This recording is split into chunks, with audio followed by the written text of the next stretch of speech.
الحمد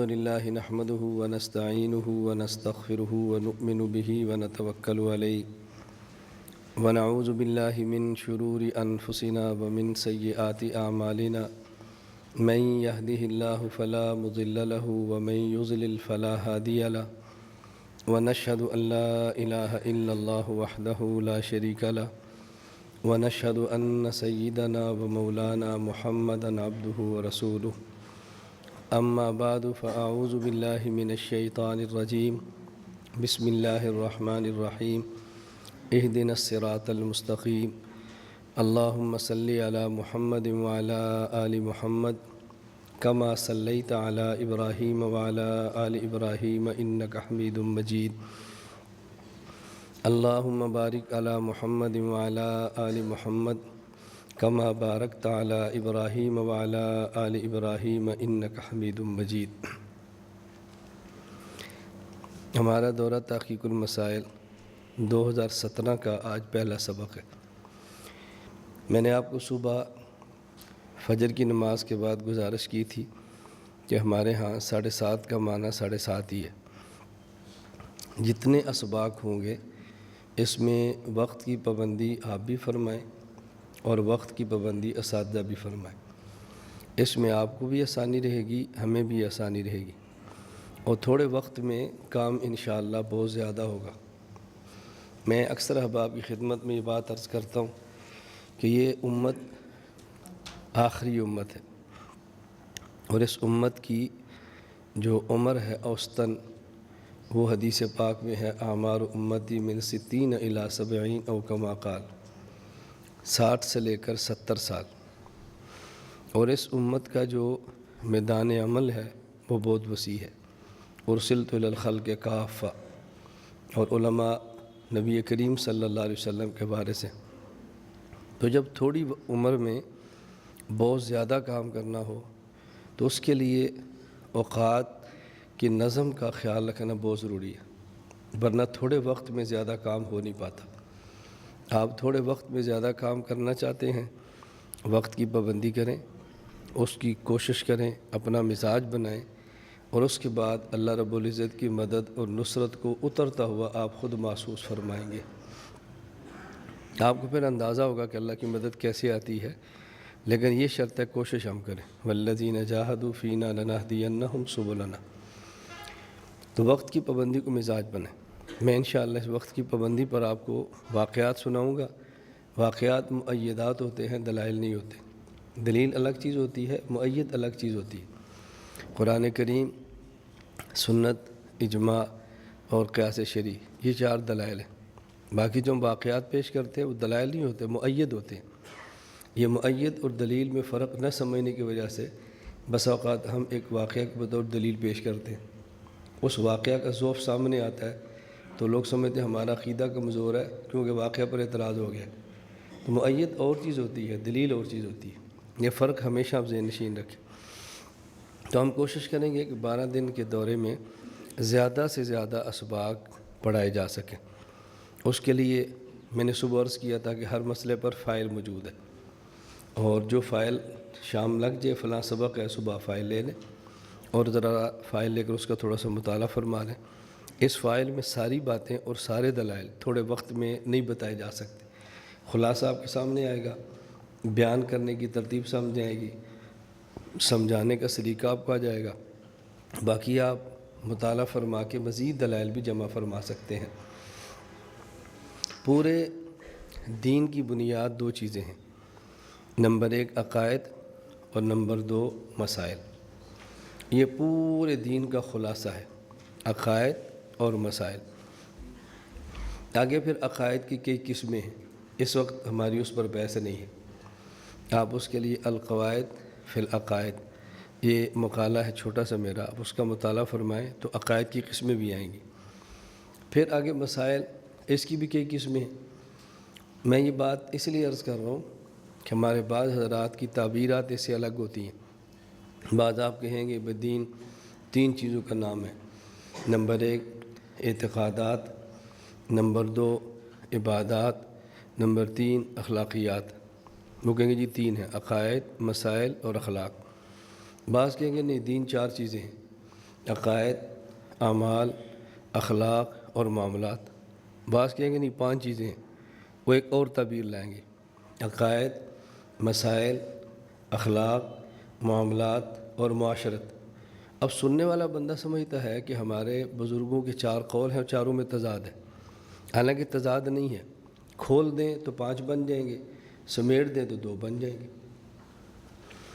اب عقائد ہے، عقائد کو تقسیم کریں گے تو اس کی قسمیں بن جائیں گی، تو پھر کہیں گے جی اب 3 قسمیں یہ بھی آپ بنا لیں۔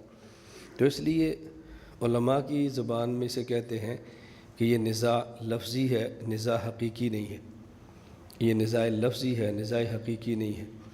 بس سمیٹ لیں تو 2 ہیں، پھیلا دیں تو 5 ہیں۔ یہ میں نے وضاحت اس لیے کی ہے کہ بس اوقات یہ وضاحت نہ کریں تو پھر طلباء کی چٹ آتی ہے کہ جی آپ کہتے ہیں 2 ہیں، حضرت تھانوی فرماتے ہیں 5 ہیں، تو آپ ٹھیک ہے، حضرت تھانوی ٹھیک ہے۔ یہ وضاحت کر دیں پھر اشکال پیدا ہی نہیں ہوتا، جب اشکال پیدا نہ ہو پھر چٹ لکھنے کی ضرورت ہی نہیں ہوتی۔ اس لیے بہت ساری باتیں اگر آپ دوران سبق سنتے رہیں اور سمجھتے رہیں گے تو آپ کو چٹیں لکھ کر باتیں پوچھنے کی ضرورت نہیں ہوگی۔ میں نے صبح فجر کے بعد عرض کیا تھا کہ آپ مختلف عنوانات پہ چٹیں لکھیں، ہم ان چٹوں کا جواب دیں گے، لیکن کچھ دنوں بعد شروع کریں۔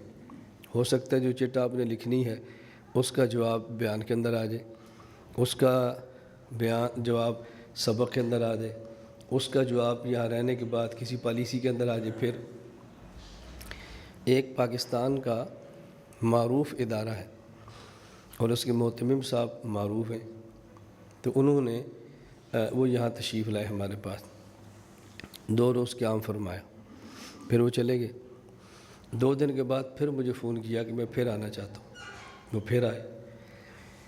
جب میرے پاس تشریف لائے تو انہوں نے کہا پہلے تو میں 2 دن آیا تھا کہ اس فن پہ سبق بھی پڑھاؤں گا اور میں نے پڑھایا، اور اس میں نے یہ محسوس کیا کہ مدارس کے ذی استعداد طلباء کم ہیں اور کم استعداد والے زیادہ ہیں، لیکن آپ کا کمال یہ ہے کم استعداد والے طلباء کو آپ تیار کر کے میدان میں لاتے ہو۔ ذی استعداد جاتے ہیں اور استعداد ختم ہوتی ہے، اور یہاں چونکہ آپ دیہات کے اندر ہیں تو تھوڑی استعداد والے بھی ہیں تو آپ ان کو تیار کرتے ہیں۔ مجھے بہت خوشی ہوئی، میں نے سبق بھی پڑھایا ہے، طلباء میں ذوق بھی بہت اچھا ہے، اور ایک میرا مقصد یہ تھا کہ آپ کے بارے میں 2 باتیں مجھ تک پہنچی تھیں، تو میں چاہتا تھا کہ اپنی آنکھوں سے دیکھوں اور اس کے بعد بات کروں۔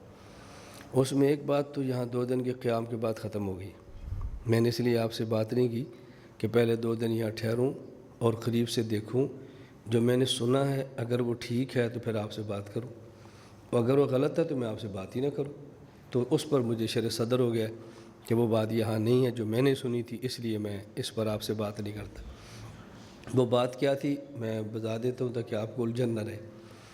انہوں نے کہا ہمیں بتایا گیا تھا کہ مولانا صاحب حیات ممات سمے موتا کے علاوہ نہ اس کو کوئی چیز آتی ہے نہ کچھ یہاں پر ہوتا ہے، بس ایک ہی بات پوری دنیا میں کہتا ہے۔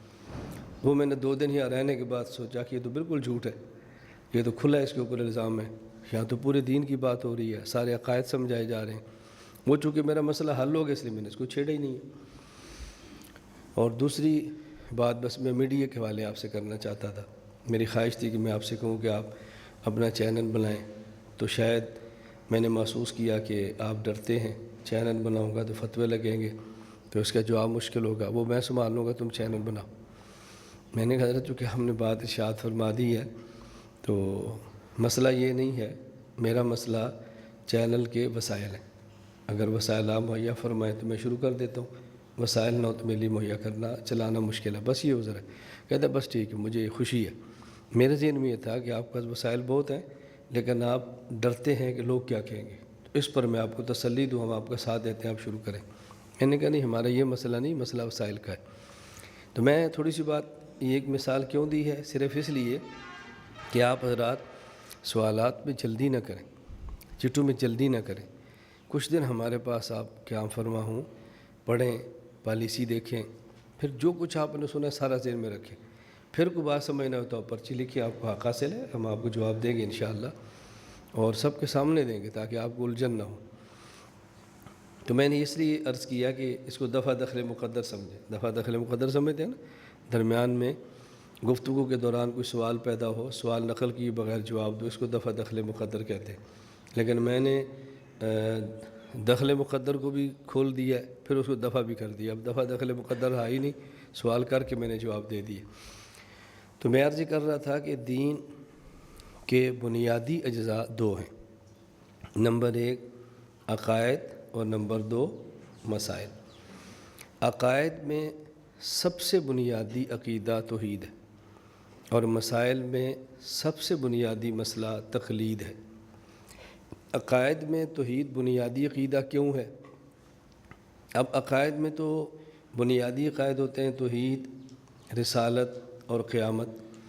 میں کہہ رہا ہوں عقائد میں بنیادی عقیدہ توحید ہے۔ کیوں؟ اس لیے کہ جو عقیدہ رسالت ہے وہ توحید کے لیے ہے۔ پیغمبر صرف اپنی نبوت منوانے کے لیے نہیں آتے، بلکہ پیغمبر اللہ کی توحید سمجھانے کے لیے آتے ہیں۔ تو رسالت پر تو ایمان لاتے ہیں کہ رسالت توحید تک پہنچنے کا ذریعہ ہوتا ہے، اس لیے ہم رسالت پر ایمان لاتے ہیں کہ اللہ اور بندے کے درمیان واسطہ رسول ہوتا ہے، اس کے بغیر اللہ کی بات بندہ نہ سن سکتا نہ سمجھ سکتا۔ اور عقیدہ قیامت، اس کا تعلق تو جزا اور سزا کے ساتھ ہے۔ توحید مانیں گے تو ثواب، نہیں مانیں گے تو عذاب۔ تو بنیاد تو توحید ہوئی نا، اس لیے ہم کہتے ہیں کہ عقائد میں بنیادی عقیدہ توحید ہے۔ اور مسائل میں بنیادی مسئلہ تقلید ہے۔ یہ کیوں کہتے ہیں؟ اس کی وجہ یہ ہے کہ قرآن کریم، احادیث مبارکہ، قرآن کریم پر بھی عمل کریں، احادیث مبارکہ پر بھی عمل کریں، لیکن پہلے قرآن کریم کو پڑھیں پھر حدیث مبارک کو پڑھیں۔ نمبر 2 قرآن کریم کو سمجھیں، حدیث پاک کو سمجھیں۔ نمبر 3 قرآن کریم پر عمل کریں، حدیث پاک پر عمل کریں۔ تو ترتیب ہے نا، پہلا مرحلہ قرآن اور حدیث کو پڑھنا، دوسرا مرحلہ قرآن اور حدیث کو سمجھنا، تیسرا مرحلہ قرآن اور حدیث پر عمل کرنا۔ اب پہلا مرحلہ پڑھنے کا ہے، تو قرآن کو پڑھیں گے کیسے؟ اللہ سے تو پڑھ نہیں سکتے، نبی سے نہیں پڑھ سکتے، نبی دنیا میں موجود نہیں ہے، تو قرآن پڑھیں گے کیسے؟ اب جس سے بھی قرآن پڑھیں گے اس پر اعتماد کریں گے نا، اس اعتماد کا نام تقلید ہے۔ آپ اعتماد چھوڑ دو، تقلید ختم کر دو، تو قرآن بھی آپ کو نہیں مل سکتا۔ یہ حدیث بخاری شریف کی ہے، مسلم شریف کی ہے، طحاوی شریف کی ہے، مسند امام اعظم کی ہے، موطا امام محمد کی ہے۔ بھئی آپ کو کس نے بتایا؟ ان میں سے کسی مصنف کو تو آپ نے دیکھا ہی نہیں۔ کہا جی استاد جی نے بتایا، استاد جی نے خود نہیں دیکھا۔ کہا جی ان کے استاد جی نے بتایا، ان نے خود نہیں دیکھا۔ تو یہ سارا اعتماد ہی ہو رہا ہے نا، یہ ساری تقلید ہی ہو رہی ہے۔ تو آپ یہ تقلید اعتماد چھوڑ دو گے تو حدیث پاک بھی نہیں ملے گی۔ تو قرآن کریم کا پڑھنا، حدیث پاک کا پڑھنا جو پہلا مرحلہ ہے، یہ بغیر تقلید کے ہو ہی نہیں سکتا۔ اگلا مرحلہ کیا ہے؟ قرآن کریم کو سمجھنا، حدیث پاک کو سمجھنا، اس کے لیے بھی تقلید کے بغیر ہم کچھ نہیں کر سکتے۔ پہلا مرحلہ سمجھنا۔ میں خیبر پختونخوا ضلع ہری پور ایک مدرسے کے قریب سے گزرا تو تھوڑی دیر کے لیے رکا۔ میری عادت ہے میں کسی بھی علاقے میں جاؤں تو میری خواہش ہوتی ہے کسی مدرسے کے قریب سے گزریں اور وقت ہو تو مدرسے والوں کے پاس جاتا ہوں، خواہ وہ مدرسے والے میرے جانے پر خوش ہوں، خواہ میرے جانے پر ناراض ہوں، میں جاتا ضرور ہوں۔ اس کی وجہ کہ مدارس ہمارے گھر ہیں، گھر والے خوش نہ ہوں بندہ پھر بھی گھر جاتا ہے، خوش ہوں پھر بھی جاتے ہیں۔ جب یہ اپنا ذہن بنا لیں گے تو آپ کی لڑائی ختم ہو جائے گی۔ اس لیے میں کہتا ہوں پوری دنیا میں اہل حق کے کسی ادارے، کسی جماعت، کسی فرد کے ساتھ ہماری لڑائی نہیں ہے۔ بات سمجھتے ہیں؟ ہماری لڑائی نہیں ہے۔ ان کی ہم سے ہو تو ان سے پوچھو، ہم لڑے تو ہم سے پوچھو۔ یہ آپ سوال اور جواب ذہن میں رکھ لیں گے تو آپ کے سارے شکوک و شبہات ہماری طرف سے صاف ہو جائیں گے۔ کیونکہ مجھے کئی بار ساتھی کہتے ہیں جی فلاں نے آپ کے بارے میں کہا، کیوں کہا؟ میں نے کہا جواب تو ان سے لو نا، کیوں کہا؟ جب ان کے بارے میں میں کہوں گا تو پھر مجھے آپ پوچھیں آپ نے کیوں کہا؟ تو جو سوال ان سے آپ مجھ سے کیوں کرتے ہیں؟ میں کسی جماعت، کسی ادارے، اہل حق کے کسی فرد کے خلاف بات کروں تو آپ کا حق حاصل ہے کہ مجھ سے پوچھو کہ یہ بات آپ نے کیوں کی ہے۔ میں کہتا ہی نہیں ہوں تو آپ مجھ سے پوچھتے ہیں وہ آپ کے بارے میں کیوں کہتے ہیں؟ بھئی جو کہتے ہیں آپ ان سے پوچھو۔ تو جو سوال ان سے کرنا چاہیے وہ سوال آپ ہم سے کرنا شروع کر دیتے ہیں۔ تو اس لیے ہم سے آپ نہیں پوچھیں۔ تو میں وہاں رکا، میں نے ویسے مزاحاً قاری صاحب سے عرض کی اگر آپ مناسب سمجھیں تو میں آپ کے طلباء کو مناظرہ سکھاؤں۔ وہ بچے حفظ کے تھے، مجھے کہنے لگے تو حفظ کے بچے ہیں، یہ کیسے مناظرہ سیکھیں گے؟ میں نے کہا میں نے جو آپ سے سوال کیا اس کا جواب یہ نہیں جو آپ نے دیا، میرا سوال صرف یہ ہے کہ میں ان کو سکھاؤں یا نہ سکھاؤں۔ آپ مجھے فرما دو سکھاؤ یا فرماؤ نہ سکھاؤ۔ میں نے آپ سے پوچھا کہ ان بچوں کو مناظرہ کیسے سکھائیں؟ جو سوال ہے وہ جواب دیں نا، جو میرا سوال نہیں ہے وہ جواب دیتے ہیں۔ یہ ترتیب بھی آپ کو سمجھ آ جائے نا تو آپ کی ہزاروں الجھنیں ٹھیک ہو جائیں گی۔ اب یہ چیزیں مجلس سے سمجھ آتی ہیں، صحبت سے سمجھ آتی ہیں۔ میں الحمدللہ اللہ کا بہت شکر ہے، میں وقت ضائع نہیں کرتا، اللہ کا بہت کرم ہے، میں وقت نہیں ضائع کرتا۔ ہر وقت میں کسی نہ کسی کام میں لگا رہتا ہوں۔ کہیں باہر سے میرا سفر ہو، اب کئی گھنٹوں کی، ابھی پرسوں ہماری 6 گھنٹے کی فلائٹ تھی، بہت لمبا سفر تھا۔ اب 6 گھنٹے کیسے گزاریں؟ اس کا ایک حال یہ ہے کہ جہاز کے اندر آڈیو ہے وہ سنیں، فلمیں ہیں وہ دیکھیں، وہ ہم کر نہیں سکتے، کیا کریں؟ میں پھر اپنے موبائل میں مختلف جو مجھے ذوق کے بزرگ لگتے ہیں تو ان کا ڈاؤن لوڈ کر کے محفوظ کر لیتا ہوں۔ پھر راستے میں اپنے کان میں وہ کیا کہتے ہیں اس کو، ہینڈ فری وہ لگاتا ہوں اور سنتا رہتا ہوں۔ اب نیند بھی آتی رہتی ہے، سنتے بھی رہتے ہیں، جب کچھ سو لیا کچھ سن لیا تو وقت قیمتی بن گیا نا۔ کتنا بہترین طریقہ ہے وقت کو پاس کرنے کا۔ خیر میں نے ان سے گزارش کی، جو میں نے سوال کیا وہ فرمائے۔ کہتے ہیں ٹھیک ہے اگر آپ ان کو پڑھا سکتے ہیں تو پڑھا لیں۔ میں نے ان طلباء سے کہا، حفظ کے بچوں سے، آپ جب یہاں درسگاہ سے باہر جائیں تو کوئی بندہ آپ سے پوچھے کہ آپ امام کے پیچھے نماز میں سورۃ الفاتحہ پڑھتے ہیں تو آپ نے جواب دینا ہے میں نہیں پڑھتا۔ وہ پھر آپ سے پوچھے کہ آپ کیوں نہیں پڑھتے تو آپ نے کہنا ہے کہ مجھے سورۃ الفاتحہ آتی نہیں ہے۔ وہ کہے اگر میں پڑھا دوں تو اس کو جی آپ پڑھا دیں۔ وہ پھر آپ کو سورۃ الفاتحہ پڑھانا شروع کرے گا تو وہ کہے گا الف، حمزہ ہے نا لیکن ہم لوگ الف پڑھتے ہیں نا، الف لام زبر ال۔ یہ میں دفعہ دخلے مقدر کر رہا ہوں کہ میں نے الف لام زبر ال کہہ دیا تو آپ نے سبق کے بعد کہنا اس کو یہ بھی نہیں پتہ کہ یہ جو شروع میں جس پر زبر زیر ہوتی ہے اس کو الف نہیں کہتے، حمزہ کہتے ہیں۔ کیسا متکلم اسلام، الف اور حمزے میں فرق سمجھتا نہیں ہے اور متکلم اسلام بنا ہوا ہے۔ اس لیے پھر میں وضاحت کر دیتا ہوں بھی حمزہ ہے، جب اس پر اعراب آ جائے پھر حمزہ ہوتا ہے، اعراب اور سکون کچھ بھی نہ ہو تو پھر الف ہوتی ہے۔ لیکن ہمارے چونکہ پڑھتے الف ہیں اس لیے میں نے پڑھ دیا۔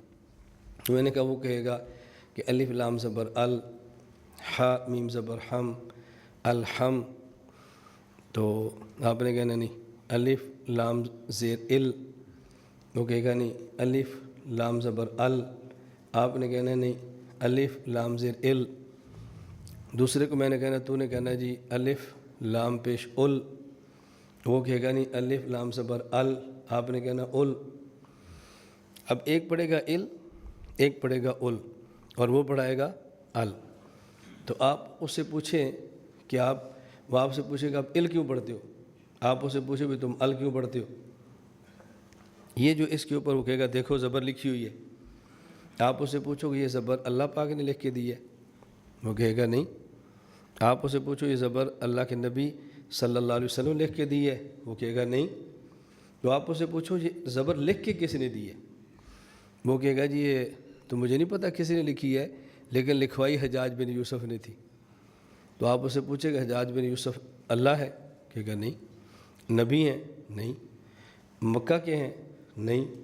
مدینہ کے ہیں، نہیں۔ کہاں کے ہیں، کوفہ کے۔ یہ مفسر تھے، نہیں۔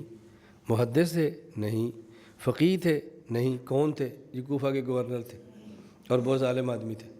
کہ یار امام اعظم ابو حنیفہ رحمۃ اللہ علیہ جیسا اتنا بڑا عالم ہو، ہم اس کی بات ماننے کے لیے تیار نہیں ہیں تو کوفہ کے ظالم گورنر کی بات مان کے میں الف پہ زبر پڑھ دوں گا، یہ مجھ سے نہیں ہوتا۔ یہ نہیں مجھ سے ہوتا۔ اب وہ کیا جواب دے گا بتاؤ، کوئی اس کے پاس جواب نہیں۔ آپ طلبہ ہیں، آپ جواب دے لو گے کہ حمزہ وصلی ہے جو ابتدائے کلام ہے تو منصوب ہوتا ہے، آپ جواب دے لو گے نا، وہ کیسے جواب دے گا؟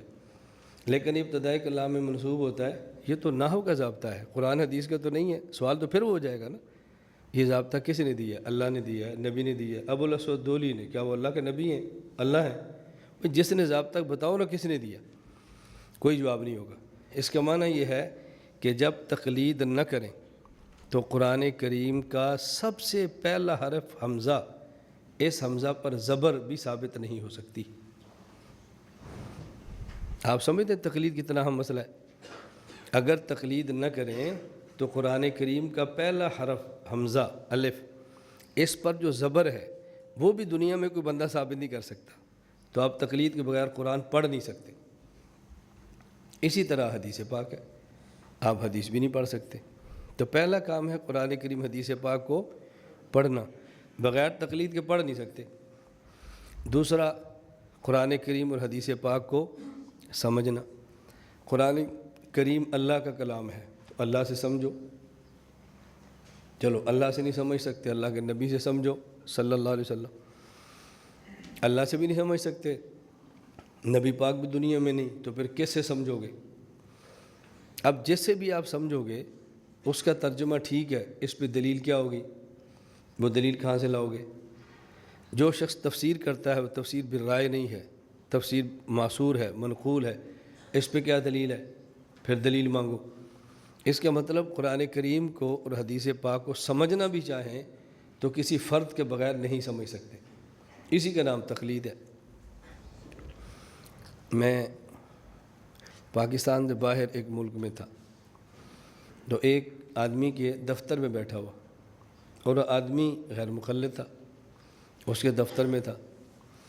اس کے والد کے تعلقات تھے میرے میزبان کے ساتھ، تو انہوں نے مجھے کہا کہ ان کے والد سے ہمارے بہت اچھے تعلق ہیں، یہ نوجوان ہے تو ہم چاہتے ہیں اس سے آپ سے ملاقات کریں، کہ مل لیتے ہیں۔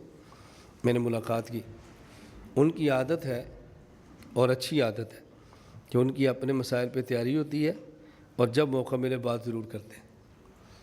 ہماری عادت ہے اور بری عادت ہے کہ اپنے مسائل پہ تیاری نہیں ہوتی، اور کوئی بات بھی کرے تو ہم یہ کہہ کر جان چھڑاتے ہیں کہ ہمارے بزرگوں کا مزاج نہیں ہے، ہمارے کابر کی ترتیب نہیں ہے۔ تو ہم ان کے دفتر میں بیٹھے تھے، تو اس نے اپنی اچھی عادت کے مطابق بات شروع کر دی۔ مجھے اس نے کہا کہ مولانا صاحب اللہ تعالیٰ کہاں پر ہیں؟ میں نے کہا آپ کا کیا خیال ہے کہاں پر ہے؟ کہتے اللہ تعالیٰ تو عرش پر ہیں۔ میں نے کہا قرآن کریم کی آیت ہے وَلِلَّهِ الْمَشْرِقُ وَالْمَغْرِبُ، مشرق بھی اللہ کا، مغرب بھی اللہ کا، فَأَيْنَمَا تُوَلُّوا فَثَمَّ وَجْهُ اللَّهِ، تم جدھر بھی رخ کرو ادھر اللہ کی ذات موجود ہے۔ مجھے کہنے لگا یہاں وجہ سے مراد اللہ کی قدرت ہے، اللہ کا علم ہے، اللہ کی صفت ہے۔ دیکھیں عام آدمی ہے، عام آدمی، تاجر، کوئی عالم اور طالب علم نہیں ہے۔ میں نے کہا یہاں آپ کے پاس کوئی ترجمہ پڑا ہوا ہے؟ کہتا جی ہاں۔ میں نے کہا لاؤ۔ وہ ترجمہ تھا محمد جوناگڑھی غیر مقلد کا۔ میں نے کہا کھولو۔ اب وہاں کیا لکھا ہے؟ مشرق بھی اللہ کے لیے، مغرب بھی اللہ کے لیے، جدھر تم منہ کرو ادھر منہ اللہ کا، جدھر تم منہ کرو ادھر منہ اللہ کا۔ میں نے کہا منہ یہ ذات کا ہوتا ہے یا علم کا ہوتا ہے؟ مجھے کہتے ہیں ذات کا۔ تو میں نے کہا پھر مراد علم کیسے ہوا؟ ذات ہوئی نا۔ اب جب اس کا جواب نہیں آیا تو ان کے جو وہاں کے عالم تھے، میں جانتا ہوں، اس نے کہا جی میں شیخ صاحب سے پوچھ کے آپ کو جواب دوں گا۔ میں نے کہا آپ شیخ صاحب سے نہ پوچھیں، آپ اللہ پاک سے پوچھیں۔ مجھے کہتے کیوں؟ میں نے کہا ہم امام ابو حنیفہ صاحب سے کوئی مسئلہ پوچھیں تو ہم تو ہوتے ہیں مقلد مشرک، اور تم شیخ صاحب سے قرآن سمجھو تو تم موحد رہ جاؤ گے۔ تم اللہ تعالیٰ سے کہو کہ یا اللہ حنفی عالم آیا میں پھنس گیا ہوں، مجھے آیت کا ترجمہ سمجھا دیں۔ اللہ سے پوچھو۔ اللہ سے کیسے پوچھ سکتے ہیں؟ میں نے کہا یہی رونا ہمارا ہے کہ قرآن کریم سمجھنے کے لیے تقلید چاہیے، نہیں تقلید کریں گے تو قرآن سمجھ میں نہیں آتا۔ اب سمجھتے تم بھی تقلید سے ہو، سمجھتے ہم بھی تقلید سے ہیں۔ فرق کیا ہے کہ ہم مان لیتے ہیں تو مانتے نہیں ہو۔ ضد کا کیا علاج ہوتا ہے؟ تو قرآن کریم اور حدیث پاک کو سمجھنا بھی ہو تو بغیر تقلید کے سمجھ نہیں آ سکتا۔ تیسرا مرحلہ ہے اس پر عمل کرنے کا۔ اب قرآن کریم پر عمل کریں گے، حدیث پاک پر عمل کریں گے۔ عمل کیسے کریں گے؟ قرآن کریم کی بعض آیات منسوخ ہیں، بعض ناسخ ہیں، تو یہ کون بتائے گا یہ منسوخ ہے اور یہ ناسخ ہے؟ احادیث میں بعض مرجوح ہیں اور بعض راجح ہیں، تو کون بتائے گا یہ مرجوح ہے اور یہ راجح ہے؟ قرآن کی ایک آیت کے دو معنی ہیں، کس معنی کو لینا ہے کس کو نہیں لینا.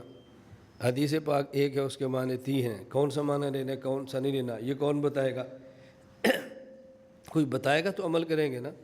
تو معلوم ہوا کہ جس طرح عقائد میں بنیادی عقیدہ توحید ہے، مسائل میں بنیادی مسئلہ، عقائد میں بنیادی عقیدہ توحید ہے تو مسائل میں بنیادی مسئلہ تقلید ہے.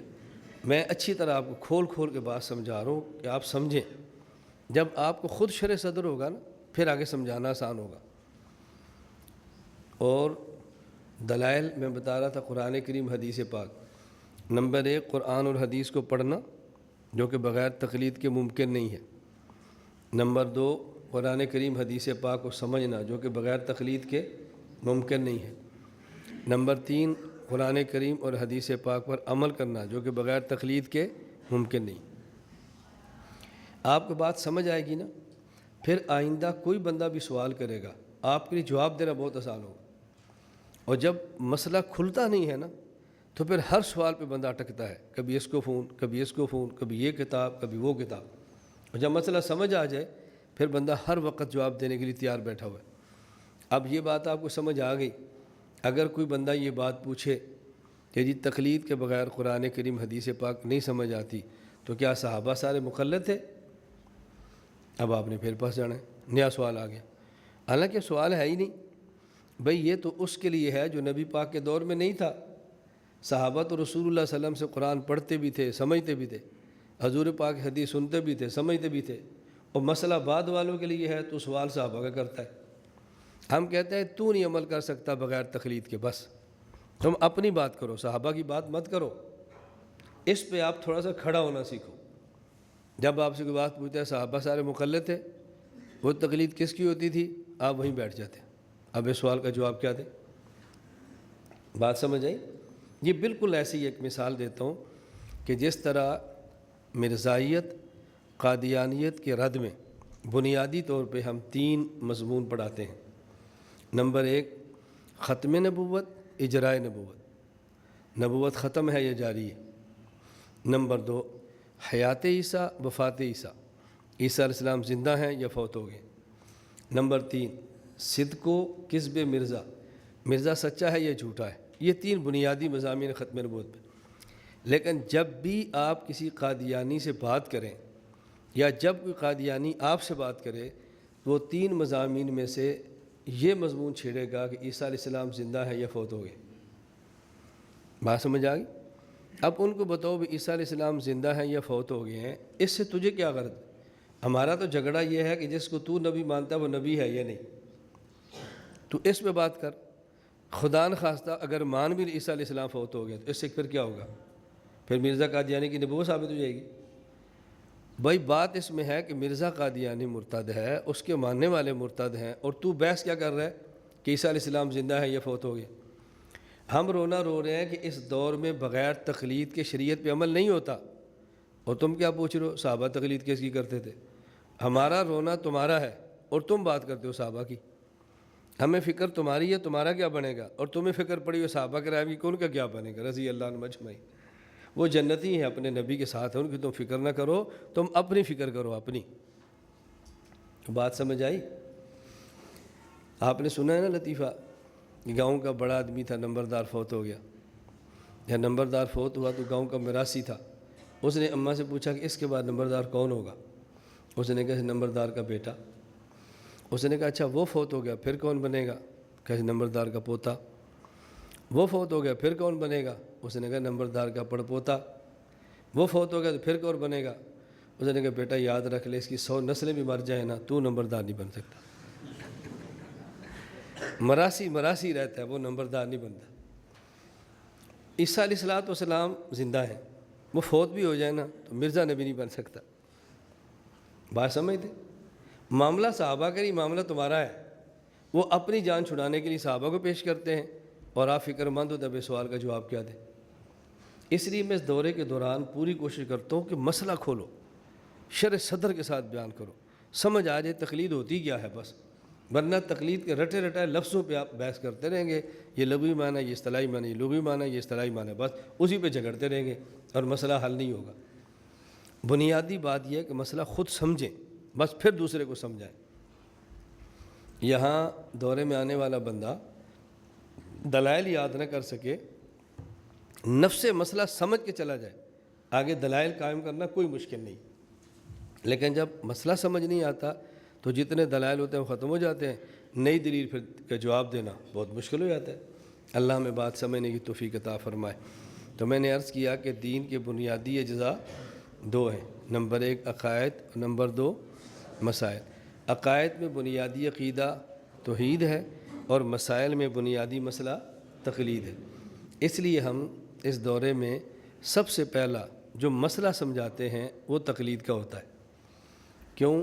ہمارے دورے کا نام ہے دورہ تحقیق المسائل، تو پہلے مسئلہ وہ سمجھائیں نا جو تمام مسائل کی بنیاد ہے، پہلے وہ سمجھائیں۔ یہ سمجھ آ گیا تو سب ٹھیک ہے، یہ نہ سمجھ آئے تو کچھ بھی نہیں ہوگا۔ میں ایک واقعہ سنایا کرتا ہوں جس کا اشارہ یہاں ہم نے فائل میں دیا ہوا ہے۔ شیخو پورہ میرا ایک بیان تھا، تو بیان کے بعد، بیان سے پہلے گھر میں گئے کھانے کے لیے، تو ہمارے جو گھر کے میزبان تھے ان کا بیٹا تھا، 9-10 سال عمر ہوگی، تو انہوں نے اس بیٹے کو بلایا اور کہا جی ذرا اس سے ملاقات کریں۔ میں نے ملاقات کی، ملے، میں نے کہا اس کا کارنامہ، کہا جی اس کی جو ممانی ہے وہ غیر مقلدن ہے، غیر مقلد مذکر ہوتا ہے اور اس کی مؤنث غیر مقلدن ہوتی ہے۔ تو انہوں نے کہا جی اس کی جو ممانی ہے نا، ماموں کی بیوی، وہ غیر مقلدن ہے۔ ان کی عادت ہے مرد ہوں تو بھی خسر پھسر کرتے ہیں، عورتیں ہوں تو بھی خسر پھسر کرتے ہیں۔ ان کا ایک ذہن بنایا جاتا ہے کہ ہمارے پاس دلائل ہے، کسی اور کے پاس نہیں ہے، وہ ذہن بنتا ہے، اس ذہن سے وہ بات کرتے ہیں۔ تو جب مامی صاحبہ اس گھر میں آئی تو اس نے آ کر بات شروع کر دی، نماز میں رفع دین کرنا چاہیے، آمین اونچی کہنی چاہیے، اور امام کی فاتحہ پڑھنی چاہیے، نماز میں ٹانگیں چوڑی کرنی چاہیے، یہ ساری بحثیں اس نے شروع کر دی۔ اب یہ بچہ بیانات میرے بہت سنتا تھا، اس نے اپنی مامی سے کہا کہ مامی ہم مناظرہ کرتے ہیں۔ مامی نے پوچھا کس بات پہ؟ کس بات پہ؟ اس نے کہا تقلید پہ۔ مامی کہتی نہیں، رفع دین پہ۔ یہ ہمیشہ یاد رکھنا، غیر مقلد اپنے پسند کا مضمون لاتا ہے۔ مناظرہ یہ علمی جنگ ہے، علمی، اور میدان جنگ میں اپنے پسند کا میدان بناتے ہیں۔ مخالف کے پسند کا میدانوں پہ جنگ مشکل ہو جاتی ہے۔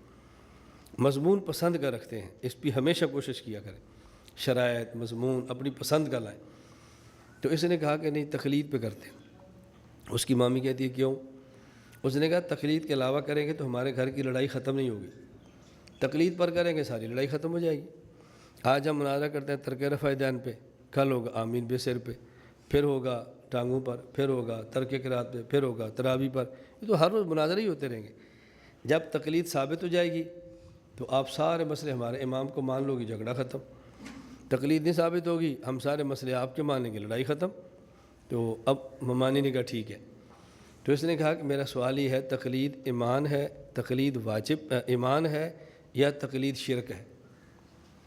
تقلید ایمان ہے یا تقلید شرک ہے؟ یہ فوراً فتویٰ لگاتے ہیں تقلید کی شرک ہونے کا۔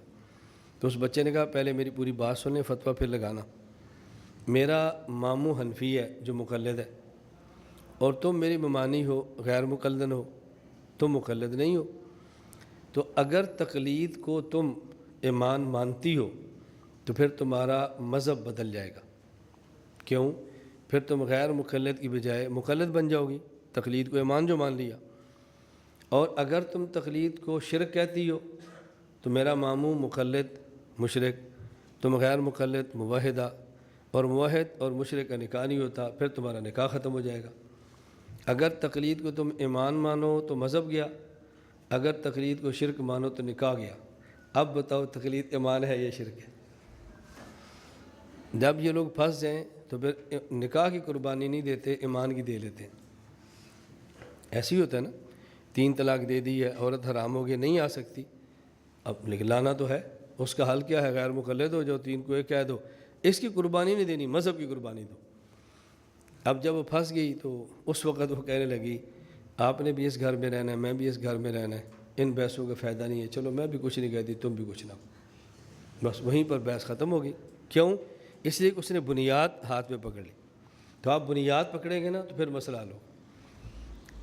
اس پر میں اللہ کا بہت شکر ادا کرتا ہوں، جتنا شکر ادا کروں کم ہے۔ الحمدللہ ثم الحمدللہ، ہماری جو محنت ہے نا، اگلی نسلوں میں بچوں میں منتقل ہو گئی ہے۔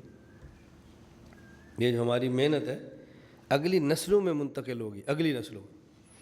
اس پر کئی واقعات ہیں جو میرے علم میں ہے، یہ آئندہ نسل منتقل کیسی ہوئی ہے۔ قصور میں گیا، میرا ایک ساتھی مرید ہے، ان کے چھوٹے بھائی مجھ سے بیعت ہیں، والد مجھ سے بیعت ہے، تقریباً خاندان کے سارے افراد عورتوں سمیت بیعت ہیں۔ ان کے گھر میں گیا تو اس کا ایک بیٹا تھا 3 سال کا یا 3.5 سال کا ہوگا، دوسرا بیٹا تھا اس کا 2 سال کا۔ اب جب گھر میں گئے نا تو سلام لیتے ہیں، تو جب سلام لیا تو جو چھوٹا بیٹا تھا نا اس نے ایسے ایک ہاتھ سے سلام لیا، جیسے بچے لیتے ہی ایک ہاتھ سے سلام لیا۔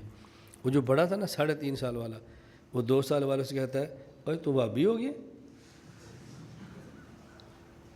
3.5 سال والا 2 سال کہتا ہے تو بھابھی ہو گیا، یعنی تو نے ایک ہاتھ سے مصافحہ لیا، تو غیر مقلد ہو گیا۔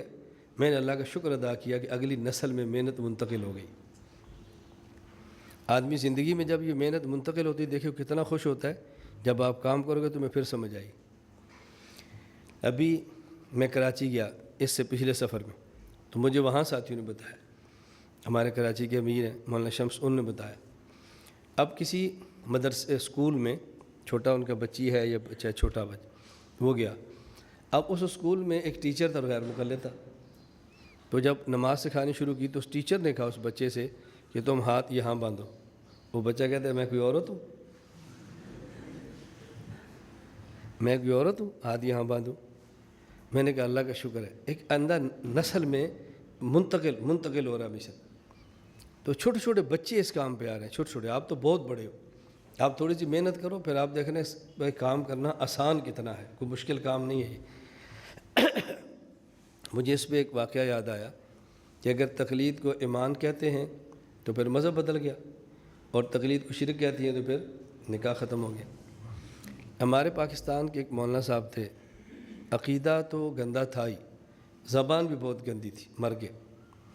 ان کے مرنے کے بعد کبیر والا ان کی خبر ہے، تو مرنے کے بعد ان کی میسج چلا ان کے ماننے والوں نے کہ علامہ صاحب کی قبر سے خوشبو آ رہی ہے۔ علامہ صاحب مر گئے اور میسج چلا کہ ان کی قبر سے خوشبو آ رہی ہے۔ میں ایک جلسے میں گیا تو مجھے بھی چٹ آئی کہ علامہ صاحب کی قبر سے خوشبو آ رہی ہے۔ میں نے کہا مجھے اس پر کوئی اعتراض نہیں، اگر ان کی قبر سے خوشبو آتی ہے مجھے اعتراض نہیں۔ میں آپ سے ایک بات پوچھتا ہوں، جس قبر میں آپ نے علامہ صاحب کو دفن کیا تھا اسی قبر سے خوشبو آ رہی کسی اور جگہ سے آ رہی؟ کہا اسی سے آ رہی ہے۔ تو میں نے کہا یہی قبر ہے جس سے خوشبو آ رہی ہے؟ اگر تو آپ کا عقیدہ ہے کہ خوشبو آ رہی ہے اور بالکل سچی بات ہے تو پھر قبر یہی ہوگی، مذہب بدلو۔ اگر آپ کہتے ہیں نہیں قبر تو علیین پر ہے، خوشبو یہاں سے آ رہی ہے، پھر میسج بدلو۔ یہ آپ نے فیصلہ کرنا ہے کہ میسج تبدیل کرنا ہے یا مذہب تبدیل کرنا ہے، ہمیں کوئی اعتراض نہیں۔ بات سمجھ آ گئی؟ کبھی بھی کوئی سوال ہے نا، گھبرایا نہ کرو، ٹھنڈے دل کے ساتھ بیٹھو، ٹھنڈے دل سے جواب دو۔ اسی وجہ سے بحمد اللہ تعالی ہماری مخالفت کرنے والے پوری دنیا میں اس پر بہت پریشان ہیں، بھئی یہ پریشان نہیں ہوتا۔ اور اعصاب مضبوط ہونا بہت ضروری ہے اگر آپ نے کسی جگہ کام کرنا ہے۔ جب یہ ہماری کام کی تربیتی نشستیں چلے گی نا تو پھر میں انشاءاللہ آپ کو بتاؤں گا کہ اعصاب مضبوط کیسے ہوتے ہیں اور کام کیسے کرتے ہیں۔ عقائد میں بنیادی عقیدہ توحید اور مسائل میں بنیادی مسئلہ تقلید۔ یہ سمجھ آ گیا کہ بنیادی مسئلہ تقلید ہے؟ بولو، آگے سمجھنا۔ آدمی کو سمجھ آ جائے، اگلا مسئلہ سمجھانے کا ہے، اور جب سمجھ ہی نہ آئے تو پھر سمجھانا بہت مشکل ہے نا۔ ہم اس لیے کہتے ہیں بھی آپ سمجھ جائیں، بس سمجھ جائیں۔ آج اگر آپ نہ بھی سمجھا سکے، اچھی طرح بات یاد رکھ لو، ایک وقت آئے گا کہ جب آپ کام کرو گے اور سمجھی ہوئی باتیں جو دماغ میں بیٹھی ہوں گی وہ انشاءاللہ پھر نکل کے باہر آئیں گی۔ ہم اس لیے کہتے ہیں کہ مطالعہ ٹھیک رکھو، استاذ ٹھیک رکھو۔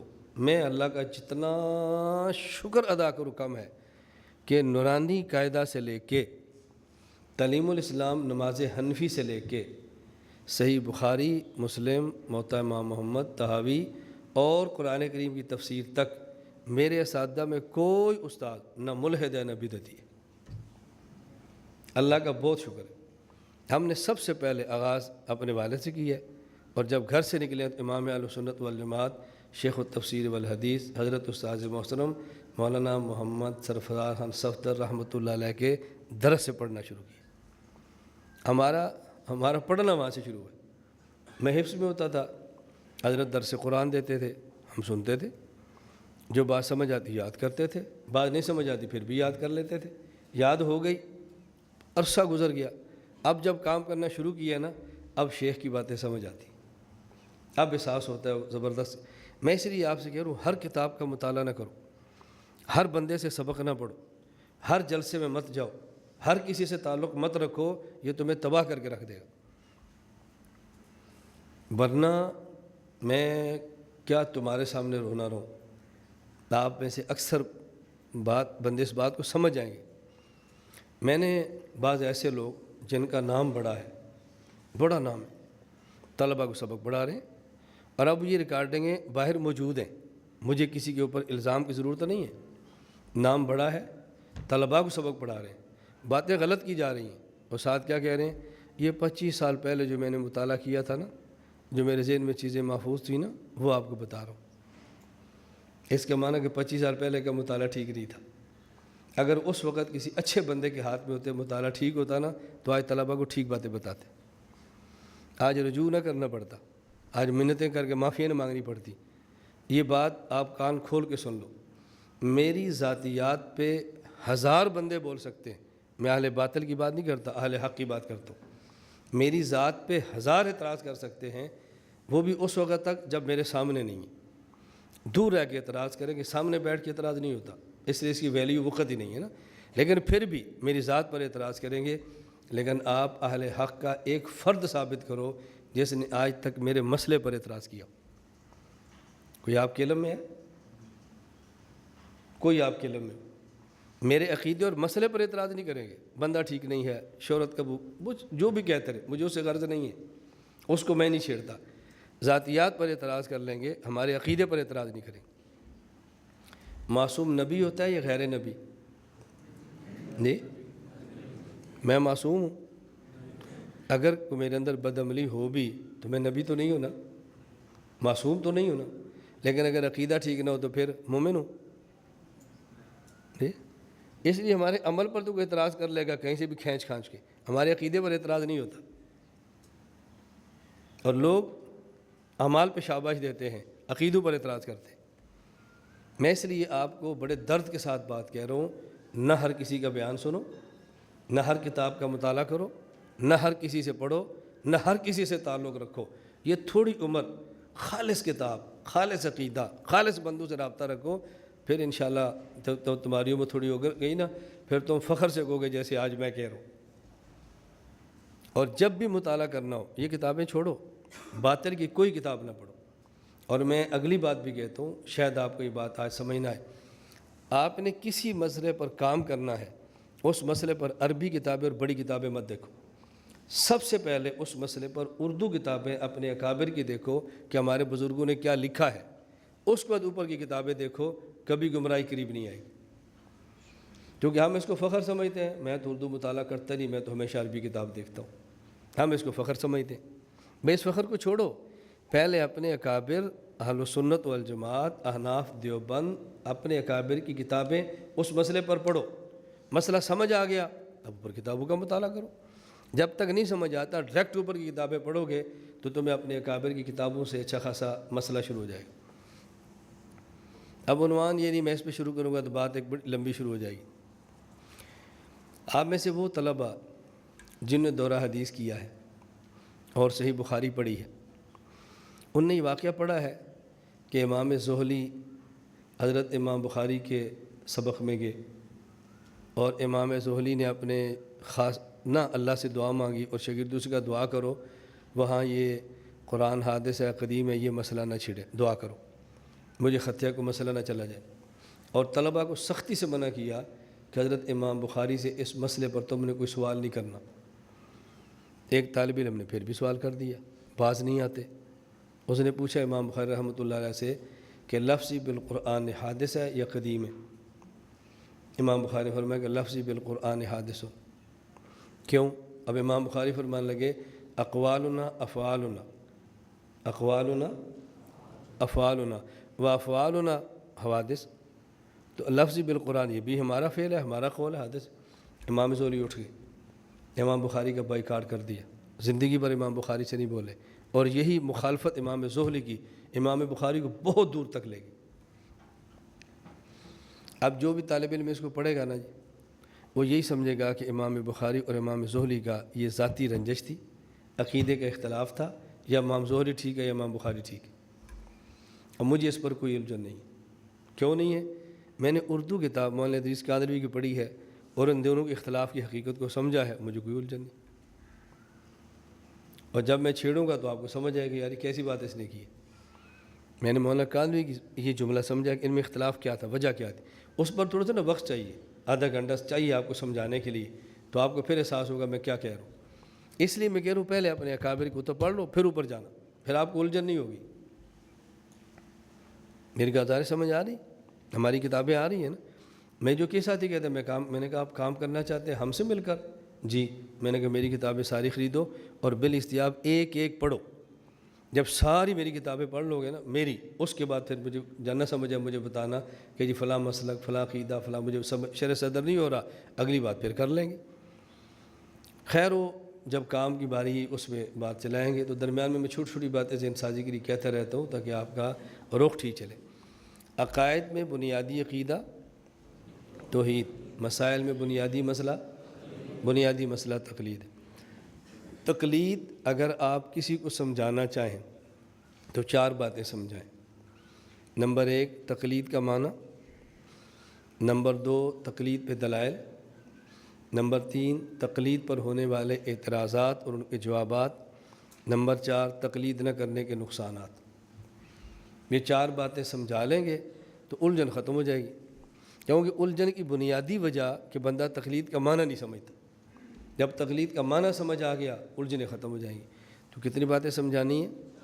نمبر 1 تقلید کا معنی، نمبر 2 تقلید کے دلائل، نمبر 3 تقلید پر ہونے والے اعتراضات اور ان کے جوابات، نمبر 4 ترک تقلید کے نقصان۔ یہ 4 باتیں سمجھائیں۔ جب آپ تقلید کے دلائل دینا شروع کریں، نہ تقلید کا مسئلہ سمجھائیں، تو پہلے آپ تقلید کی تعریف کر لیں کہ تقلید کی تعریف کیا ہے۔ کیوں میں یہ بات اس لیے کہتا ہوں کہ جس نے بھی تقلید کا انکار کرنا ہے وہ تقلید کا شرعی معنی بیان نہیں کرتا، وہ تقلید کا لغوی معنی بیان کرتا۔ یہ ہم تقلید کیوں نہیں کرتے؟ تقلید کہتے ہیں جعل القلادۃ فی العنق، اپنی گردن میں پٹا ڈالنا۔ ہم کوئی جانور اپنے گلے میں پٹا ڈالیں؟ ہم انسان ہیں، اللہ نے ہمیں آزاد بنایا ہے، ہم کیوں پٹا ڈالیں؟ اب یہ بندہ سمجھتا ہے بڑا صاحب علم آدمی ہے، بڑی معقول اس نے بات کی۔ آپ ان سے پوچھیں کہ یہ جو تقلید پر ہماری بات ہو رہی ہے، یہ تقلید شرعی مسئلہ ہے یا لغوی مسئلہ ہے؟ جو شرعی مسئلہ ہے، وہ شرعی مسئلہ ہے تو پھر تقلید کی شرعی تعریف کرے نا۔ مسئلہ شرعی ہے، تعریف لغوی ہو رہی ہے۔ اگر یوں تقلید کا انکار کریں گے تو پھر کل آپ سے کوئی بندہ کہہ دے گا میں نماز نہیں مانتا۔ کیوں؟ لغت میں لکھا ہے نماز کہتا ہے تحریک الالیتین، اپنے چوتڑوں کو حرکت دینا۔ یہ کوئی انسانیت ہے کہ چوتڑوں کھلا کے ڈانس کرتے پھرو؟ میں نہیں مانتا۔ کیا سمجھاؤ گے تم اس کو؟ کل کو تمہیں ایک بندہ کہہ دے گا اذان نماز تو بعد کا مسئلہ ہے، میں اذان نہیں مانتا۔ کیوں نہیں مانتا؟ اذان کا معنی ہوتا ہے اعلان۔ میں گاؤں میں رہتا ہوں، ہمارے گاؤں میں اعلان ہوتا ہے کہ بہترین خربوزے آئے ہیں، یہ 10 روپے کلو ہیں، جس ماں بہن نے لینے آ کر لے لو۔ یہ ہے اذان، تو میں نہیں مانتا۔ تو اذان کا معنی تو اعلان ہی ہے لغت میں نا۔ الاذان هو الاعلام، اذن مؤذن ایۃ العیر، سورۃ یوسف میں کہ ایک بندے نے اعلان کیا تھا او قافلے والوں تم نے چوری کی ہے۔ وہ کہتا ہے میں نہیں مانتا۔ مؤذن تو وہ ہوتا ہے جو نیک لوگوں پر الزام لگائے۔ دیکھو سورہ یوسف میں وہ کہہ رہا تھا تم چور ہو، حالانکہ انہوں نے چوری تو کی نہیں تھی، تو اس کو قرآن نے مؤذن کہا۔ میں ایسا مؤذن نہیں مانتا جو جھوٹے الزام لگاتا پھر، اس کی چھٹی ہو جائے گی۔ پھر آپ کیا کہو گے بتاؤ؟ جو بندہ کہہ دے گا جی نہیں میں روزہ نہیں مانتا۔ کیوں نہیں مانتا؟ روزہ کا معنی ہوتا ہے امساک، اور میں حکیم کے پاس گیا، اس نے کہا میں تجھے امساک کی دوائی دیتا ہوں لیکن 2000 کی ہوگی۔ سمجھ آ رہی ہے نا؟ تو امساک کی دوائی 2000 کی ملتی ہے، تو میں ایسا روزہ کیوں مانوں؟ آپ اسے سمجھاؤ گے یار حکیم کا امساک اور ہوتا ہے، شریعت والا امساک اور ہے، ہم شریعت والے امساک کی بات تو حکیم لے کر بیٹھا ہوا ہے، لوگ بھی ہے نا، اعتراض تو ہو جائے گا۔ کوئی بندہ آپ سے کہتا ہے جی میں حج ہی نہیں مانتا، کیوں نہیں مانتا؟ حج کا مطلب القصد و ارادہ کرنا، خواہ گناہ کا ہو خواہ نیکی کا ہو، تو گناہ کا ارادہ میں تو نہیں کر سکتا، میں کیسے حج مانوں؟ آپ اسے کہیں گے یار حج شرعی معنی ہے، تو شرعی معنی بیان، شرعی مسئلہ ہے، شرعی معنی بیان کرو۔ ہم کہتے ہیں جس طرح اذان شرعی مسئلہ ہے تو شرعی تعریف کرو، نماز شرعی مسئلہ ہے تو شرعی تعریف کرو، حج شرعی مسئلہ ہے تو شرعی تعریف کرو، روزہ شرعی مسئلہ ہے تو شرعی تعریف کرو، تقلید شرعی مسئلہ ہے تو پھر شرعی تعریف کرو۔ یہ لغوی تعریف سے دھوکہ مت دو عوام کو، یہ ہمیں بتاؤ۔ اب بات سمجھ آ رہی؟ حل ہو گیا مسئلہ، اس میں کیا الجھن کی بات؟ پھر دوسری بات انہیں سمجھاؤ، انہوں نے کہا یار ہم میں اور تم میں فرق ہے کہ تمہارے پاس علم کی کمی ہے، اور اللہ کا شکر ہے کہ ہمارے پاس علم کی کمی نہیں، اللہ نے بھرپور ہمارے اکابر کو علم دی ہے اور ہم نے اپنے اکابر سے علم لیا ہے۔ کیوں؟ جب آدمی کا علم ادھورا ہو تو مسئلہ بھی ادھورا ہوتا ہے، اور جب علم پورا ہو تو مسئلہ بھی پورا ہوتا ہے۔ یا تو تم جاہل ہو یا تم بددیانت ہو۔ کیا مطلب؟ تم کہتے ہو کہ قلادہ کا معنی پٹا ہے، اور اس پر تم لغت کے بعد حدیث بخاری کی پیش کرتے ہو کہ امی عائشہ رضی اللہ تعالیٰ عنہ فرماتے ہیں، صحیح بخاری میں ہے، کنت افتل قلائد غنم للنبی صلی اللہ علیہ وسلم، کہ جو حج کی قربانی کے لیے جانور ہوتے ان کے گلے میں جو پٹا ڈالنا ہوتا تو رسی میں بٹھتی تھی اور نبی پاک صلی اللہ علیہ وسلم کو دیتی تھی۔ تو دیکھو صحیح بخاری میں ہے کہ قلادے کا معنی پٹا ہوتا ہے۔ ہم نے کہا یا تم بددیانت ہو یا جاہل ہو۔ کیوں؟ جس صحیح بخاری میں امی عائشہ رضی اللہ عنہ کی حدیث میں قلادہ کا معنی پٹا ہے، اسی صحیح بخاری میں امی عائشہ رضی اللہ تعالیٰ عنہ سے قلادہ کا معنی ہار بھی ہے۔ امی عائشہ رضی اللہ تعالیٰ عنہ فرماتی ہیں، حلقت قلادۃ لاسماء، حضرت اسماء میری بہن تھی، میں نے ان سے ہار ادھارا لیا، رسول اللہ صلی اللہ علیہ وسلم کے ساتھ میں سفر میں گئی، میرے گلے کا ہار جو اسماء سے میں نے لیا تھا وہ گم گیا، فبعث النبی صلی اللہ علیہ وسلم فی طلبھا رجالا، اللہ کے نبی نے صحابہ کو بھیجا اس کو تلاش کرو۔ وہ اس کو تلاش کرتے رہے اور نماز کا وقت آ گیا، صحابہ کرام رضی اللہ تعالیٰ عنہ نماز کا وقت آ گیا، لیسوا علی وضوء، نہ ان کا وضو تھا، ولم یجدوا ماء، نہ ان کے پاس پانی تھا، فصلوا، ان نے نماز پڑھ لی، وہم علی غیر وضوء، بغیر وضو کے، فذکروا ذلک للنبی صلی اللہ علیہ وسلم، صحابہ نے کہا یا رسول اللہ ہم نے نماز کا وقت ہو گیا، نماز پڑھنی تھی، پانی تھا نہیں، وضو نہیں تھا، ہم نے بغیر وضو کے نماز پڑھ لی ہے۔ فانزل اللہ تعالیٰ آیات التیمم، اللہ پاک نے تیمم کا حکم نازل فرما دیا کہ تیمم کر کے نماز پڑھ لو۔ تو جس صحیح بخاری میں جن امی عائشہ سے قلادہ کا معنی پٹا منقول ہے، اسی صحیح بخاری میں اسی امی عائشہ سے قلادہ کا معنی ہار بھی منقول ہے۔ تو تمہارا چونکہ علم ادھورا ہے اس لیے تمہارا مسئلہ ادھورا ہے، ہمارا علم پورا ہے تو ہمارا مسئلہ بھی پورا ہے۔ اس لیے ہم کہتے ہیں جانور کے گلے میں ڈالو تو پٹا بن جائے گا، انسان کے گلے میں ڈالو تو ہار بن جائے گا۔ ہم چونکہ انسان ہیں اس لیے انسانوں والا معنی لیتے ہیں، اور تم جانور ہو تو جانوروں والا معنی لیتے ہو۔ تمہیں یہی معنی کرنا چاہیے بالکل، اور ہمیں یہی کرنا چاہیے جو ہم کرتے ہیں۔ تم بھی ٹھیک ہو، ہم بھی ٹھیک ہیں، ہر آدمی اپنی حیثیت کے مطابق معنی لیتا ہے نا۔ تو تم ہار کرو، پٹا کرو، ہم ہار کرتے، تو یا تو تم جاہل ہو اور یا بددیانت ہو کہ پتہ ہونے کے باوجود بھی تم امت کو پورا مسئلہ بتاتے نہیں ہو، اور ہم امت کو پورا مسئلہ بتاتے ہیں۔ میری بات سمجھ آ گئی ہے نا آپ کو؟ اگلی بات یہاں لکھی ہوئی ہے اور میں سمجھانے کے لیے آپ سے کہتا ہوں بھی آپ سمجھاؤ، کہ ہم کہتے ہیں کہ دیکھو جانور جانوروں والا معنی اور انسان انسانوں والا معنی کرتا ہے۔ پھر جانوروں کی قسمیں ہیں، جانوروں کی قسمیں ہیں، شیر ہے، گیدڑ ہے، بھیڑیا ہے، چیتا ہے، اور جانور ہیں مختلف۔ اسی طرح بسا اوقات کسی انسان کو خاص جانور کا نام دیتے ہیں کیونکہ اس میں اس جانور کی خاص صفت موجود ہوتی ہے۔ تو کسی کے اندر خاص صفت بتانی ہو نا تو اس کو اس صفت بتانے کی بجائے اسی جانور کا نام دے دیتے ہیں۔ جیسے آپ کہتے ہیں نا فلاں بندہ الو ہے، کیا معنی ہے؟ الو چلاک بہت ہوتا ہے، فلاں بندہ کوا ہے ہوشیار بہت ہے، خرگوش ہے تیز بہت ہے، چیتا ہے چیتا تیز رفتار ہے، شیر ہے دلیر بہت ہے، گیدڑ ہے بزدل بہت ہے، بھینس ہے سست بہت ہے، کہتے ہیں نا، جیسے کہتے ہیں فلاں بندہ گدھا ہے، کیا معنی؟ جی بیوقوف، صرف بیوقوف نہیں ہے، میں بات سمجھایا کرتا ہوں، یہ بات بھی ٹھیک ہے، ابھی بیوقوف ہے گدھا ہے، اور ایک اور بھی وصف نکالتے ہیں جو قرآن کریم نے بیان کیا ہے، کہتے ہیں کیا گدھے کی طرح ہینگتا پھر رہا ہے، انسانوں کی طرح بات کر، کہتے نہیں کیا گدھے کی طرح آواز نکال رہے ہیں، انسانوں کی طرح ہینگتا گدھے کی طرح، قرآن کریم میں ہے ان انکر الاصوات لصوت الحمیر،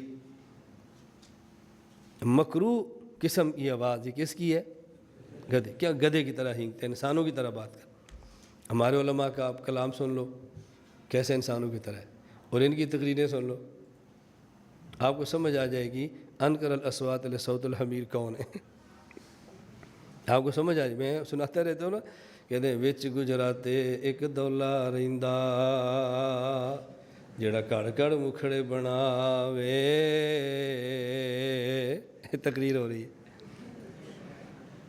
وچ گجراتے ایک دولا رہندا جڑا کڑ کڑ مکھڑے بناوے، تے مک مسالہ جاندا جدوں واری سر دیا وے، یہ کیا ہے؟ سمجھ آ گئی؟ جیسے یہ پڑھنا ہے اسی طرح پھر قرآن پڑھتے ہیں، ایاک نعبد و ایاک نستعین ان انکر الاصوات لصوت الحمیر،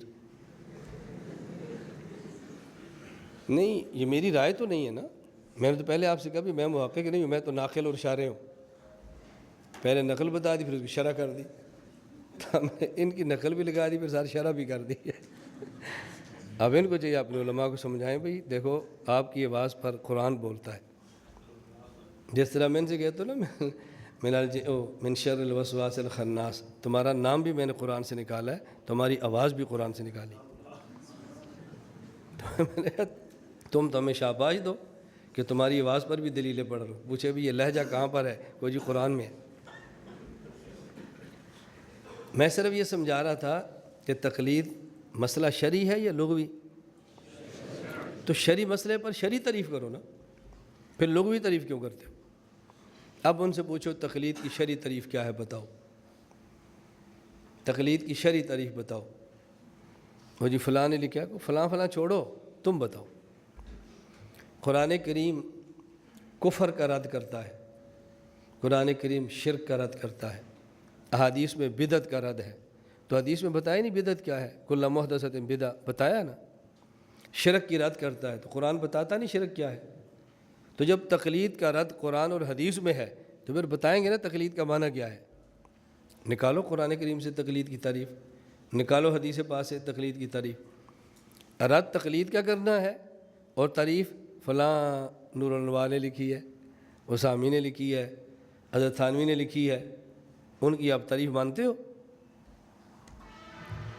جو تعریف انہوں نے کیا مانتے ہو یہ تعریف ٹھیک ہے؟ اگر ٹھیک ہے تو پھر ان کی اگلی بات بھی مانو، اور اگر تعریف ہی غلط ہے تو پھر ان کا حوالہ کیوں دیتے ہو؟ بات سمجھ آئی؟ میں پاکستان سے باہر ایک ملک میں تھا تو مجھے ایک لڑکے نے یہ بات کی، تقلید کرنی چاہیے، میں نے کہا کرنی تو چاہیے لیکن پہلے یہ بتاؤ تقلید ہے کیا، کرنی چاہیے نہیں کرنی چاہیے بات کا مسئلہ ہے، پہلے ہم یہ دیکھیں تقلید ہے کیا۔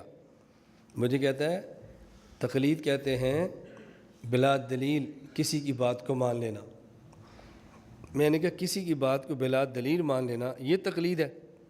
کہتا ہے جی ہاں، میں نے کہا یہ تقلید کس نے تعریف کس نے کی ہے؟ اب اس نے حوالہ رٹا ہوا تھا جی فلاں نے کی ہے، میں نے کہا یہ تعریف ٹھیک ہے؟ بلا دلیل بات کو مان لینا یہ ٹھیک ہے تقلید کی تعریف؟ اس پر آپ نے ان سے دلیل مانگی ہے کہ یہ جو آپ نے حضرت صاحب تقلید کی تعریف کی ہے، اس نے اپنے غیر مقلد عالم کا نام لیا کہ ان نے بتایا کہ تقلید کا معنی ہوتا ہے کسی کی بلا دلیل بات کو ماننا۔ میں نے کہا جب انہوں نے آپ کو یہ بات فرمائی، تقلید کا معنی ہوتا ہے کسی کی بلا دلیل بات کو ماننا، یہ تقلید کی تعریف ہے، اس پر تو نے ان سے دلیل مانگی ہے؟ مجھے کہتا ہے نہیں۔ تو میں نے کہا تقلید کسے کہتے ہیں؟ آپ کو سمجھ آ گئی؟ میں نے کہا تقلید کسے کہتے ہیں؟ اسے کہتے ہیں من المطر فر وتحت المیزاب قر، بارش سے دوڑا پر نالے کے نیچے رک گیا۔ بھائی بارش میں بھیگتا رہتا تو پانی تو صاف تھا نا، وہاں سے دوڑ کے جو پرنالے کے نیچے رکا ہے، پانی بارش والا ہے اور ساتھ مٹی کا گند بھی ملا ہوا ہے۔ اس محاورے کا پورا معنی سمجھا کرو، صرف یہ نہیں کہ بارش سے بچا پرنالے کے نیچے کھڑا ہو گیا، نا، صاف پانی سے بچا اور گدلے پانی کے اندر چلا گیا، یہ معنی ہوتا ہے اس محاورے کا۔ ہم بس اوقات محاورات بیان کرتے ہیں اور معنی نہیں سمجھتے۔ تو میں نے کہا تقلید کی تعریف کی ہے، اس پر دلیل مانگی، کہتے نہیں۔ میں نے کہا تقلید کرتے بھی ہو، تقلید کا انکار بھی کرتے ہو، عجیب بات ہے یہ۔ تو جب تقلید شرعی مسئلہ ہے تو پھر دلیل شرعی چاہیے نا، اس لیے ہم کہتے ہیں اب دلیل پیش کرو۔ تقلید کی تعریف پہ دلیل پیش، وہ تو نہیں کر سکتے۔ پھر ہم کہتے ہیں جب تقلید ہم کرتے ہیں تو تعریف ہم کریں گے نا، تقلید ہم کرتے ہیں تو تعریف بھی ہم کریں۔ کہتے نہیں تقلید تم کرتے ہو، تعریف ہم کریں گے۔ میں نے کہا اس لیے پھر میں تمہیں کہتا ہوں تم بیوقوف ہو، پھر تمہیں ہم سے ناراضگی ہوتی ہے کہ کیوں کہتے ہیں۔ جب تقلید میں کرتا ہوں تو تقلید کی تعریف میں کروں گا۔ یہ تو نہیں ہے کہ فتویٰ تم لگاؤ اور تعریف بھی تم لگاؤ اور مجھ سے پوچھو نہ کہ تمہارے تقلید کا معنی کیا ہے، یہ کیسے ہو سکتا ہے یار؟ اس لیے تقلید کی شرعی تعریف اچھی طرح سمجھو، بات یہ نشین ہو گئی۔ تقلید کی شرعی تعریف ہمارے اکابر نے فرمائی ہے۔ اصل مسئلہ ہوتا ہے کہ اس تقلید کی تعریف کو سمجھانا کیسے ہے۔ تقلید کی تعریف فرمائی ہے اور اس کو سمجھانا کیسے ہے۔ اب دیکھو کشاف اصطلاحات الفنون کے اندر جو تقلید کی تعریف ہے آپ کے پاس لکھی ہوئی ہے، اتباع الانسان غیرہ فیما یقول او یفعل معتقدا للحقیہ من غیر نظر الی الدلیل فکأن هذا المتبع جعل قول الغیر او فعلہ فی عنقہ بلا مطالبۃ دلیل۔ تقلید کی تعریف کیا کی ہے کہ کسی شخص کے قول کو یا کسی کے فعل کو اپنے گلے کا ہار بنا لینا، اپنے گلے کا ہار بنا لینا، یہ اعتقاد رکھتے ہوئے کہ بات اس کی ٹھیک ہے، دلیل کے مطابق ہے، لیکن اسے دلیل نہ مانگے۔ آپ کے ذہن میں آئے گا کسی کے قول یا فعل کو گلے کا ہار بنا لینا، یہ گلے کا ہار کیسے بن سکتا ہے؟ یہ گلے کا ہار ایسے بن سکتا ہے، آپ کہتے ہیں جی آپ کی بات سر آنکھوں پہ، لیکن دلیل تو دینا، کہتے ہیں نہیں آپ کی بات سر آنکھوں پہ، دلیل تو دینا۔